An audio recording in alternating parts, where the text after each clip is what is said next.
ایک صاحب میرے پاس آئے کہ میری بیوی کا مہر 25 روپے تھا, اب اس کا انتقال ہو گیا ہے تو میں دے سکتا ہوں, بوڑھے آدمی تھے. میں نے کہا 25 روپے؟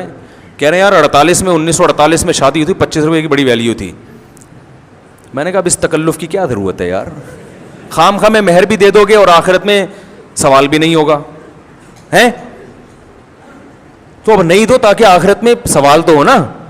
25 روپے دو بھی دو گے اور آخرت میں اللہ پوچھے گا کہ یار یہ 25 روپے کیا ہے, تو آپ کہو گے بھائی طے یہی ہوا تھا. تو فرشتے کچھ کہیں گے, پھر بولیں گے طے یہی ہوا تو ہم کیا کریں بھائی, اب تو یہی طے ہوا. کیا خیال ہے؟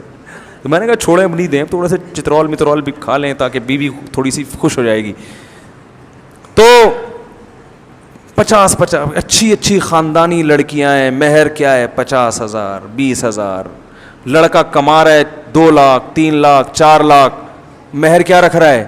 ارے 1 مہینے کی تنخواہ تو کم از کم. مہر کا تو بنیادی مقصد تھا کہ تمہاری جیب سے جب خرچہ ہوگا تو ایک تو یہ پتا چلے گا تم واقعی انٹرسٹڈ ہو شادی کرنے میں, فری پھوکڑ میں نہیں. فری پھوکڑ میں تو ہر آدمی ہر چیز قبول کر لیتا ہے, روکڑا جیب سے نکلے گا تو پتا لڑکی کے باپ کو یقین ہو جائے گا ہاں بھائی یہ انٹرسٹڈ ہے اور یہ رکھنے کے لیے کر رہا ہے, چھوڑنے کے لیے نہیں کر رہا.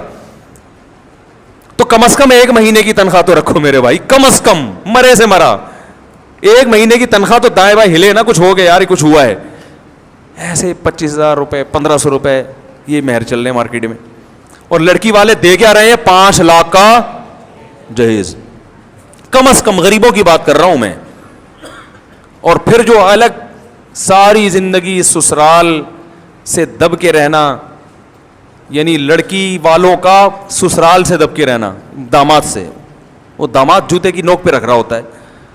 میں نیو کراچی میں تھا نا, تو وہاں گجراتی لوگ ہیں, وہ تو انڈین کلچر ان کے ہاں بہت زیادہ ہے نا, کیونکہ وہ کافی بعد میں مائگریٹ کر کے آئے. وہ مجھے کہنے لگے ہمارے یہاں جب کسی کو گالی دینی ہوتی ہے نا, بددعا دینی ہوتی ہے, ہم کہتے ہیں اللہ کرے کہ تو میرا سسر بن جائے.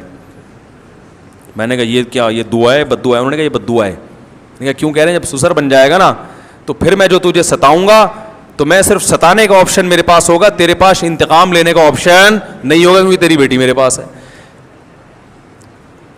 یہ کلچر کہاں سے آیا ہے؟ اسلام کا نہیں ہے یہ.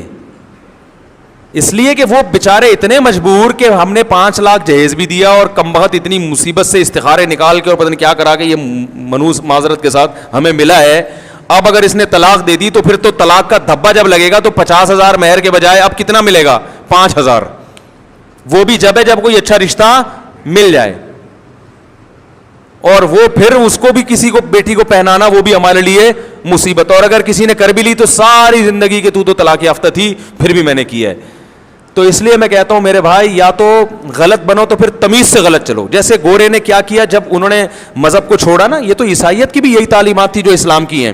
انہوں نے عیسائی مذہب کو جب اپنی اسمبلی سے نکالا اور کلچر سے نکالا, مذہب صرف چرچ کے اندر محدود رہ گیا, تو وہ لبرل اس معنی میں جو میں آپ کو لبرل کے جو بتا رہا تھا کہ مذہب دشمن, تو وہ بنتے چلے گئے. پھر انہوں نے ہر غلط کو صحیح کرنے کے لیے اس سے زیادہ غلط کیا. پھر اسے اب وہ اتنا غلط کر دیا کہ گے میرج بھی حلال ہو گئی ان کے یہاں, باپ باپ کو اولڈ ہوم میں جمع کرانا بھی کیا بن گیا؟ حلال ہو گیا. بچیوں کو ماں کے پیٹ میں مارنا بھی کیا ہو گیا؟ حلال ہو گیا. اور آپ نے ایک بیوی رکھ کے 10 گرل فرینڈ رکھی ہے, اس کے بھی الاؤڈ کر دیا انہوں نے. حالانکہ یہ تو بالکل ہی سائنس کے خلاف ہے. ابے تو اپنی بیوی سے وفا, جب تو نے شادی کی ہے تو پھر تیرے دوسری لڑکیوں میں انٹرسٹڈ کیوں ہے؟ کہہ رہے ہیں تو کیا کریں ہم. ہو گیا. پھر جب مرد کو اجازت مل گئی تو آپ کی بیگم صاحبہ نے بھی اگر بوائے فرینڈ رکھ لیے تو وہ بھی, تو پھر اس تکلف کی ضرورت کیا تھی؟ ہاں, تو پھنسے چلے جا رہے ہیں. اب ان کے پاس کوئی حل نہیں ہے. جس دلدل میں انہوں نے اپنے آپ کو پھینک دیا ہے نا, اب ان کے پاس سوائے اسلام کے کہ پورے اسلام میں داخل ہو جائیں, اب کوئی حل نہیں ہے. اور وہ بھی اب اسلام دشمنی اتنی کر چکے ہیں کہ اب اس کی طرف بھی آنا, کہ بھائی جن مذہب کو ہم صبح و شام برا والا کہتے تھے, تبھی تو کہتے ہیں نا کہ کسی سے دشمنی کرو تو اتنی کہ واپسی کا آپشن رہے. ایک ڈاکٹر سے آپ نے دشمنی لے لی اور آپ کو پتا ہے آپ کے محلے میں اس کے علاوہ کوئی دوسرا ڈاکٹر ہے نہیں, تو پھر کیسے ٹیکا لگواؤ گے اس سے؟ بخار ہو گیا اور اس کے علاوہ کوئی ڈاکٹر نہیں ہے, اب اس سے ٹیکا لگواتے ہوئے ڈرے گا یار کوئی زہر کا انجیکشن نہ لگا دے. یہ کیا خیال ہے بھائی؟ تو ایک اللہ تھا جو صحیح راستہ بتاتا, آپ نے اللہ اور اللہ والوں سے ہمیشہ کے لیے دشمنی کر لی.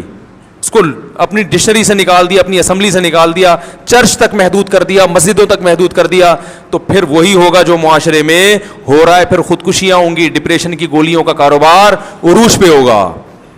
آپ کو پتا ہے کہ اس زمانے میں جتنی مالی فراوانی ہے پہلے زمانے میں نہیں ہوا. پہلے زمانے میں غربت بہت تھی, اس زمانے میں جو ترقی ہے اور مال و دولت کی روانی ہے وہ زیادہ ہے, لیکن پہلے ڈپریشن کی گولیاں نہیں بکا کرتی تھیں. بہت زیادہ کسی کے سر میں درد ہوا تو ایک کتھے اور تمباکو تھوڑا سا اس دن زیادہ ڈال دیا پان میں, ایسے ہی